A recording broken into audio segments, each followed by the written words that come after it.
Hi friends, मैं हूं बबली। आप सभी का स्वागत करती हूं अपने YouTube channel study with Babli में।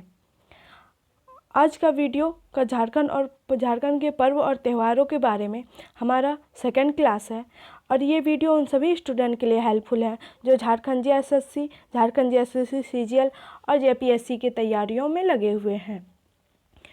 आज का हमारा ये दूसरा टॉपिक है और ये भी बहुत महत्वपूर्ण क्लास है और आगे का क्लास भी जो महत्वपूर्ण ही था। और जो स्टूडेंट न्यू हैं, जो न्यू हमारे पहली बार हमारे वीडियो को विजिट कर रहे हैं, तो आप उन लोगों से रिक्वेस्ट है कि आप लोग पहले वाले क्लास को ज़रूर देख लें ताकि इस क्लास को आप लोगों को समझने में ज़्यादा आसानी होगी। इसीलिए आप लोग फर्स्ट क्लास देख लीजिए। तो चलिए आज का क्लास शुरू करते हैं। कल की क्लास में हम लोगों ने पढ़ा था सरहुल पर्व के बारे में, मंडा पर्व के बारे में, धानबुनी पर्व के बारे में, आषाढ़ी पर्व के बारे में और सावनी पूजा के बारे में। तो आइए जान लेते हैं, थोड़ा इन लोगों के बारे में रिवीजन कर लेते हैं। सरहुल पर्व ये लगातार 4 दिनों तक चलने वाला पर्व था। इसमें साल वृक्ष की बहुत ज़्यादा मान्यता थी। इसमें पहला दिन होता था कि मछली के पानी से पूरा घर को छिड़काव किया जाता था। दूसरे दिन साल के 9 पल्लव से घर गाड़ा जाता था, घर के दरवाज़ों को सजाया जाता था। फिर चौथे दिन सब नृत्य करते थे अखड़ा में और तीसरे दिन और चौथे दिन जाके इनके फूल को गिरिवा में विसर्जित कर दिया जाता था। ये सरहुल पर्व के बारे में हो गया। आइए थोड़ा मंडा पर्व के बारे में जान लेते हैं। मंडा पर्व ये महादेव की पूजा की जाती थी। इसमें जो पर्व नर करते थे यानी कि जो पुरुष करते थे उसे भक्ता कहते थे और जो महिलाएं कहती थी उसे सोक्ताइन कहते थे। और ये बहुत ही कठोरतम पूजा है और इसे नर यानी कि महिलाएं और पुरुष दोनों मिलकर करते थे और साथ ही जो जनजातियां और साधन यानी कि दिकू लोग वो सब भी मिलके करते थे, बनाते थे ये पूजा। धानबुनी पर्व ये धान बुआई के पहले किया जाने वाला पर्व है। आषाढ़ी पर्व ये आषाढ़ में मनाया जाता है और ये पर्व में ये मान्यता थी कि जो चेचक होने वाली महामारी है ये पूजा करने से चेचक जैसी महामारी नहीं होती थी। सावनी पूजा ये सावन में मनाया जाने वाला पर्व था। और आप लोग से रिक्वेस्ट है कि आप लोग वीडियो को आराम से देखें, स्किप ना करें, क्योंकि ये वीडियो बहुत ही ज़्यादा इम्पोर्टेंट है। क्योंकि हर एग्ज़ाम में झारखंड का कोई भी एग्ज़ाम्स हो, हर एग्ज़ाम पॉइंट ऑफ व्यू से ये क्लास बहुत ही ज़्यादा इम्पोर्टेंट है। क्योंकि झारखंड की कोई भी प्रतियोगिता परीक्षा हो उसमें 3 से 4 क्वेश्चन पूछ दिए जाते हैं। इसीलिए आप लोगों से रिक्वेस्ट है कि आप लोग ज़रूर से ज़रूर ये क्लास या ये सीरीज को देखें, क्योंकि इससे क्वेश्चन पूछ दिए जाते हैं हर हमेशा। तो चलिए आज की क्लास में हम लोग जानेंगे बहुरा पर्व के बारे में, कदलेटा पर्व के बारे में, कर्मा पर्व के बारे में, नवाखनी पर्व के बारे में और सोहराय पर्व के बारे में। बहुरा पर्व ये पर्व भादो माह के कृष्ण पक्ष के चतुर्थी को मनाया जाता है। ये चीज़ आप ध्यान रखिएगा, भादो माह के कृष्ण पक्ष के चतुर्थी को मनाया जाता है, क्योंकि ऐसा क्वेश्चन पूछ दिया जाता है कि भादो माह के कृष्ण पक्ष के चतुर्थी में कौन सा पर्व मनाया जाता है, तो ये बहुरा पर्व होगा। या फिर ऐसे भी आप इसे याद रख सकते हैं, जैसे बी से बहुरा हो गया, बी से भादो हो गया, तो ऐसे भी आप मतलब सिंपली याद कर सकते हैं। बी से बहुरा हो गया, बी से भादो हो गया, मतलब बहुरा क्या भादो में मनाया जाता है। और इस पर्व को और एक नाम से जाना जाता है जिसका नाम है राइस बहलक। ऐसा भी क्वेश्चन पूछ दिया जाता है कि राइस बहलक कब मनाया जाता है ये पर्व। तो मतलब बहुरा और राइस बहलक एक ही है, लेकिन कभी कभी कंफ्यूज करने के लिए ये क्वेश्चन पूछ दिया जाता है। इसकी मान्यता क्या है इस पर्व की? इस पर्व की मान्यता यह है कि अच्छी वर्षा और संतान प्राप्ति के लिए ये महिलाएं द्वारा ये पर्व किया जाता है। मतलब जो किसान लोग होते हैं वो लोग मतलब ये पर्व को ज़्यादा इम्पोर्टेंट देते हैं, क्योंकि वर्षा अच्छी होगी तभी तो फसल अच्छे होंगे और फसल अच्छे होंगे तभी तो ग्रोथ अच्छा होगा उन लोगों का। और महिलाएं जो होती है वो अपने संतान प्राप्ति के लिए ये पूजा करती है। तो चलिए आगे जानते हैं कदलेटा पर्व के बारे में। ये पर्व मेढकी भूत को शांत करने के लिए मनाया जाता है। जनजातीय लोगों में एक होती है मेढकी भूत, जिसे शांत करने के लिए कदलेटा पर्व मनाया जाता है। ये भी आपसे क्वेश्चन पूछ दिया जा सकता है कि मेढकी भूत को शांत करने के लिए कौन सा पर्व मनाया जाता है, तो वो कदलेटा है।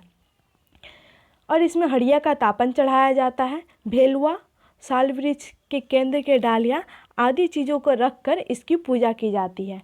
भेलुआ जो भेलुआ के घास से होता है, भेलुआ का फर जिसका एक पौधा होता है भेलुआ नाम का, उसी का फर लाके, और साल वृक्ष की केंद्र मतलब साल वृक्ष के कोई अदर डाली वगैरह नहीं, उसके जो केंद्र से जो डाल निकलते हैं, मतलब जो सेंटर से जो बीच से मतलब निकलते हैं डाली, उस डाली को काट के लाते हैं और उसको रख कर पूजा करते हैं। इसमें मुर्गी की बलि दी जाती है और उस मुर्गी की खिचड़ी बनाकर सबको प्रसाद के रूप में वितरित किया जाता है। और यह पर्व भादो माह में कर्मा पर्व से पहले मनाया जाता है। ये भी आपसे पूछ दिया जा सकता है कि कर्मा पर्व से पहले कौन सा पर्व मनाया जाता है, तो ये कदलेटा पर्व है।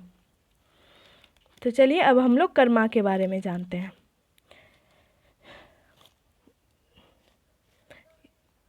फ्रेंड्स, यहाँ पे व्यापार नहीं होगा, ये मिस्टेक से। यह भादो माह के एकादशी के शुक्ल पक्ष में मनाया जाता है। यह भादो माह के एकादशी के शुक्ल पक्ष में मनाया जाता है। और यह जो पर्व है ये भाई बहनों का पर्व है। और इस पर्व में करम डाल को गाड़ कर इसकी पूजा की जाती है। और एक टोकरी में नए बालू और 7 प्रकार के अनाजों का जावा उगाया जाता है।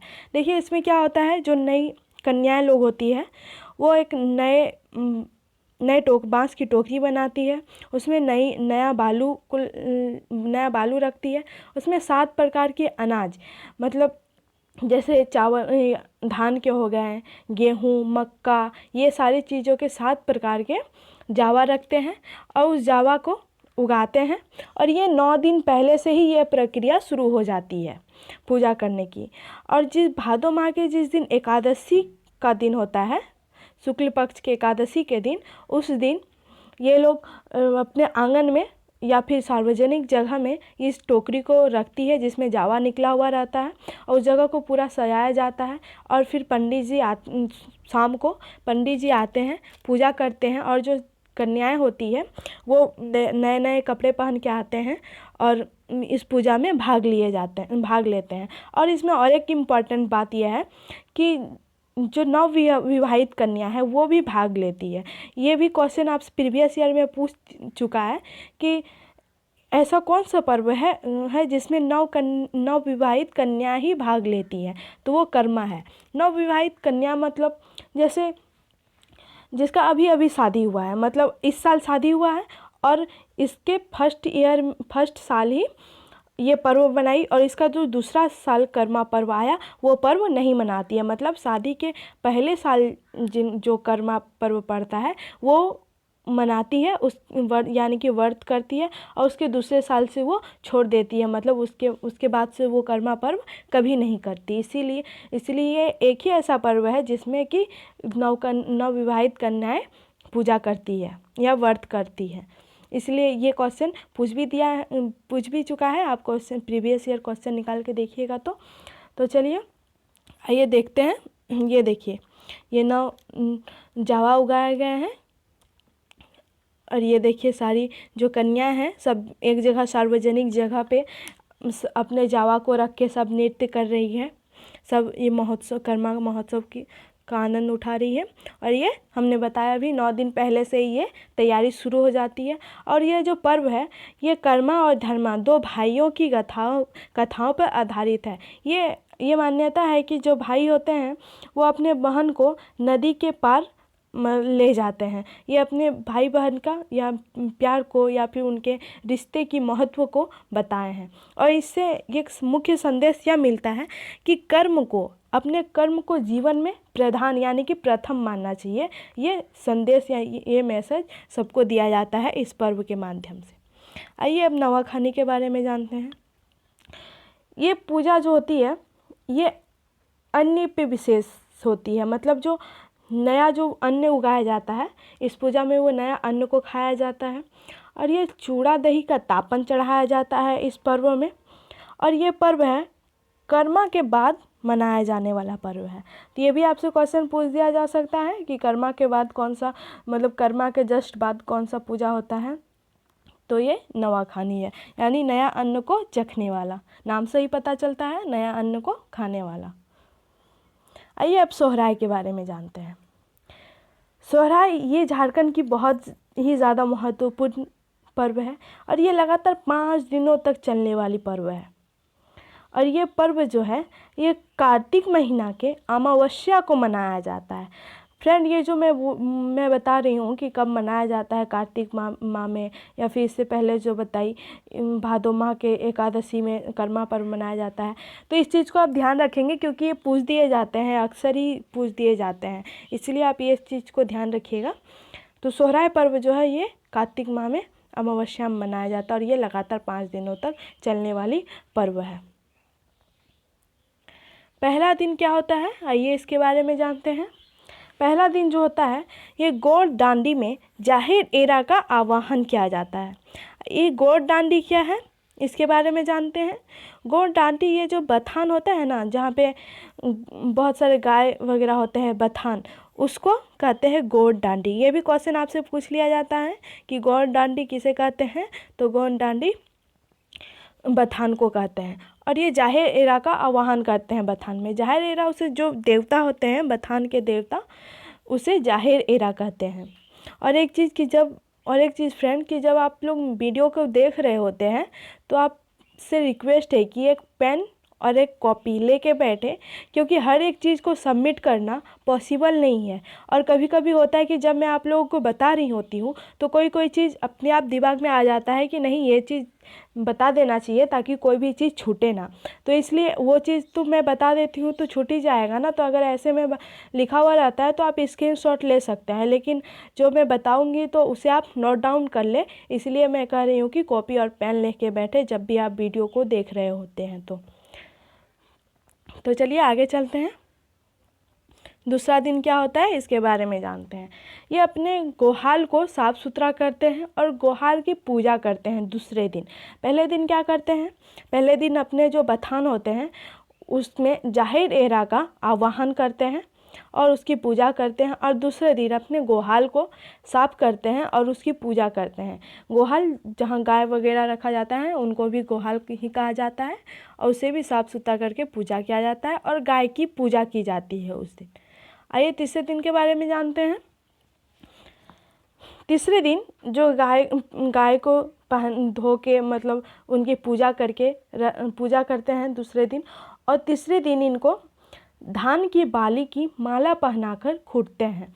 जो नया धान होता है तभी, और मतलब उसको धान को छुड़ाया नहीं जाता है, उसके बाली के साथ यानी कि पुआल के साथ ही उसको गूँथ कर माला बनाया जाता है और उसे पहना दिया जाता है और खूंट दिया जाता है। और इस प्रक्रिया को सटाऊ कहते हैं। तो ये भी आपसे क्वेश्चन पूछ दिया जा सकता है कि सटाऊ किसे कहते हैं। तो सटाऊ उसे कहते हैं जो धान की बाली पहना कर गाय को उसे खूंट देते हैं, तो उसे सटाऊ कहते हैं। तो चलिए आइए देखते हैं। देखिए ये किस तरीके से धान की बाली पहनाकर इसे खूंट दिया गया है और इसी प्रक्रिया को सटाऊ कहते हैं। आइए चौथा दिन क्या होता है इसके बारे में जान लेते हैं। इस दिन जो युवक और युवतियाँ होती हैं, युवतियाँ के दल होती हैं, ये सभी गृहस्थियों की गृहस्थियों होगा यहाँ पे दोस्तों,